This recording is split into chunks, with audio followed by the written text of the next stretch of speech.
With DDR5 at sky-high prices, the cost of moving from a DDR4 platform to a current DDR5 one has just skyrocketed.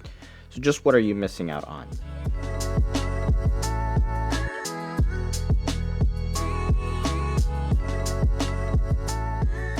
Welcome to Machines and More. So here on this channel I cover PC building topics, and today I'm honing in on the value proposition for a CPU upgrade that involves going to a DDR5 kit. So a few months ago, a 32 gig DDR5 6000 kit might have run you somewhere around a cool $100 or so.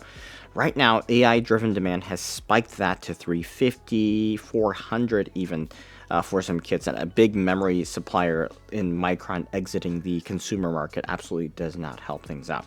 So maybe you are on an older DDR4 platform like AM4, and now that move to AM5 is very expensive. Here I have the Asus X570-i with the Ryzen 7 3700X, and man, I had a lot of fun with this guy. A lot of the early testing from this channel was done with that platform. And if I were to move to the current Ryzen 7 equivalent in a 9700X with 32 gigs on the Asus B850-i motherboard, that might run almost $1,000, which is wild when you think about it. So assuming you're comparing with a recent GPU, here I'll just use the Radeon 9070 Prime from Asus. Let's say you hold off on upgrading your CPU. At least in terms of real world gaming performance, what are you actually missing out on? So I set this setup, the AM4 ITX platform and the AM5 ITX platform up in the NCase M3 to do a comparison here. If you're curious about this build, definitely check the video that's linked up here. So for the X570-i, I set up with only 16 gigs of DDR4 because, hey, you know, back then maybe that's what you already have, right? So titles here all tested at 1440p high settings. Cyberpunk 2077, about a 17% gain on the averages if you upgraded, much bigger gaps on the 1% and 0.1% lows. For Red Dead 2, only a 10% gain on the averages and the 1% lows, but a much bigger 0.1% gain. For Battlefield 6, interestingly, only an 11% gain on the averages, 25 and 34% gain on the 1% and 0.1% lows, respectively. And finally, the title that I expect to have the biggest gap is the very poorly optimized Monster Hunter Wilds, where I saw a 40% gain for the 9700X and similar gaps for the lows. So the more single core intensive or CPU bound your particular title is, the more you'll see big gaps. So I do want to note that 3700X to 9700X is a 3-generation upgrade. So you skipped Ryzen 5000 and 7000, but interestingly, in some of these test cases, you're only missing out on, say, 10 to 20% on the averages. Would it be nice to get the most out of your GPU? Yeah, but it's like $1,000 upgrade, right? So I'm actually a little bit impressed how well the 3700X holds up still. Mostly. Now, one thing I did notice, games loaded up way slower on the older CPU, and the 9700X just felt more snappy overall.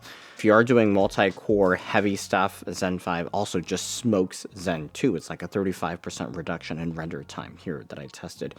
But if you're just non-competitive gaming at mid to high resolutions and the frame time consistency is not that critical for you, if you just upgrade your GPU, that's a far better value proposition. For example, in your older build, say you had an RTX 3070, so moving to this current gen, a similar tier to 9070 would get you a big uplift, around 50% even if you only stuck with the 3700X.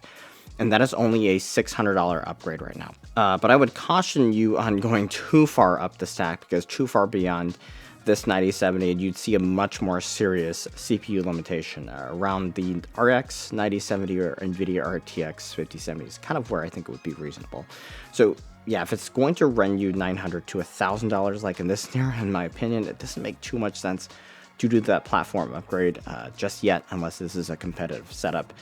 Is this situation going to get any better? Well, I don't have a crystal ball, so I can't tell you definitively, but there is still a very big market for consumer DDR5, so it absolutely doesn't make sense for either Samsung or SK Hynix to just sideline production for that, right? And if you did want to get better multi-core performance with AM4, you can do that without going to DDR5. An in-socket upgrade to something like the 5900 XT is definitely very reasonable, and there you are doubling your core count for around only $300 now, and that is an excellent setup that will also get you better single core performance, and there you don't have to pay the DDR5 premium. So yeah, I hope you found that helpful.